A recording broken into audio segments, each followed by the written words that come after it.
Chile took on Uruguay in their last group game of the Copa America.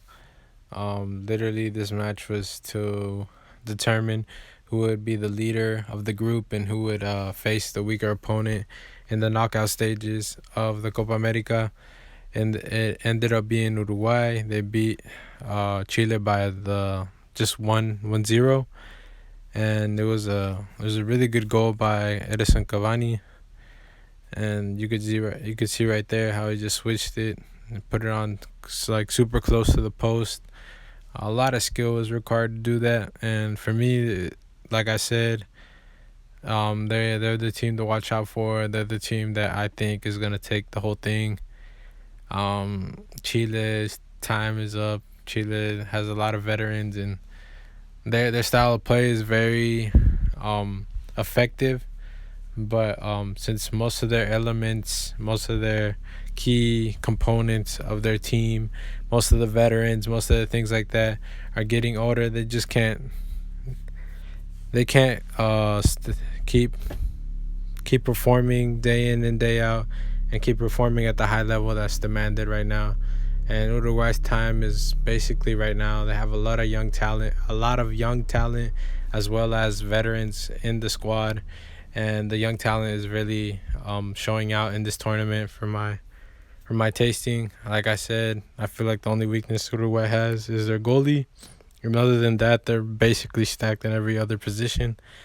Um, Chile did what they could.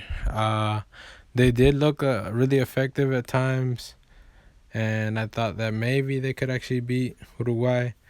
But Uruguay was kind of played better at first, and then kind of slacked off towards the second half. But as the Chilean players got uh, more tired with the high press and the high intensity football that they play, the Uruguayan players were able to capitalize on that. And there was even a fan that went into the field, and Hara like try to trip him, try to get him off his balance to like get him captured so they can keep playing. And some of the Uruguayan players were complaining to the ref, saying that he should have took out a card and things like that. And that Hara's like he should have been taken off for like being aggressive with the fan. But like, I mean, I don't like it, and it shouldn't happen. And some of the commentators were saying that he could be acting in his own defense. He doesn't know what the fan has. He doesn't know what the fan's gonna do to him. But I mean, it's whatever. Anything can happen.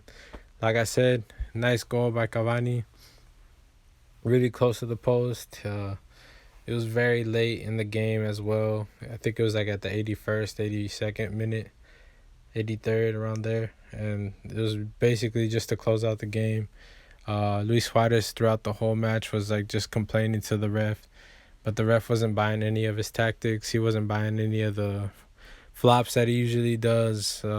He was also one of the people, the main one, that was complaining that Hara should have got a yellow card, a red card, whatever, for the bystander that went into that went into interfere in the game.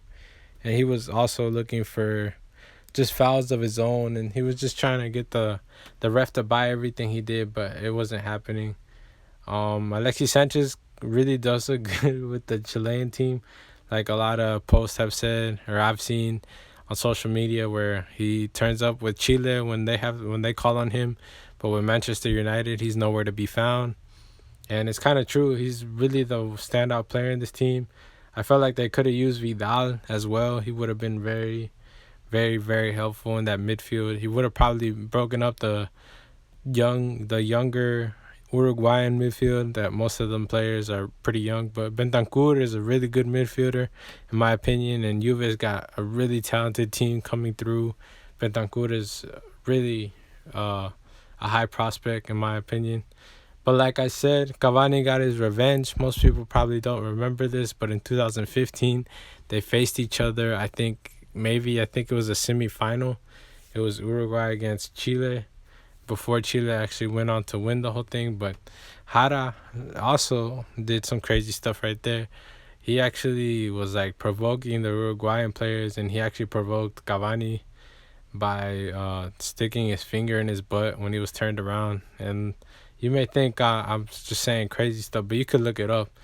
And the match got heated. Cavani got really mad. I think he actually hit him, and like I don't blame him because that's you don't I don't condone that type of conduct. It doesn't matter if you think like I'm a homophobe or if you think Cavani's a homophobe, but you shouldn't be doing those things. And I felt like at that instance, he got a red card for something that somebody else did to provoke him. And I know it's provoking, but at the same time, you can't do those type of things. You don't want somebody sticking their finger up your butt and then expecting to just get away with it. Had I got just a yellow card and Cavani got expelled or just got the red card straight up and had to be taken out of the game because he hit the guy and because he was trying to start a fight. Because like this is infuriating. Because like why would that happen? Why would the ref let that happen? I'm pretty sure with VAR that could not happen at these type of moments because now they search everything and every single match you see now, everybody's looking what has happened and VAR is gonna tell the ref. So I think this VAR has been good so far. Most people complain about it, this and that, but usually they always get the call right, and it's not really that bad.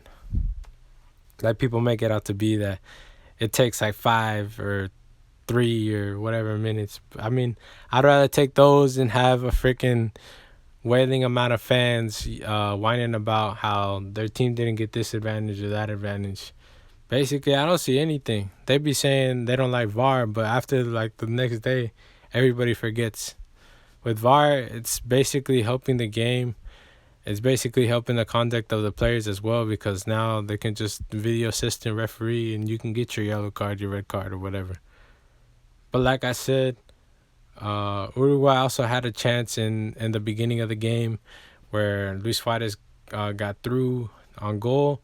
And I feel right here, if he just would have just passed it back, this would have been a different story. I think maybe Uruguay would have took charge since the beginning. This was like in the first half, like probably like 30 minutes of going into the game time. But Cavani did what he had to do.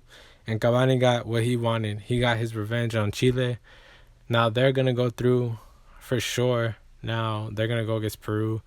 And Chile's going to go against Colombia. And I'm pretty sure that's the end of Chile right there. But these are just my thoughts. Nothing's for certain. But this is just what I think about what happened and what I think is going to happen in the Copa America. And what happened in this game. Please like and subscribe to the channel. Here's my social medias. Follow me on Instagram at JQ23football _football and the same with Twitter at Wanaco _J23.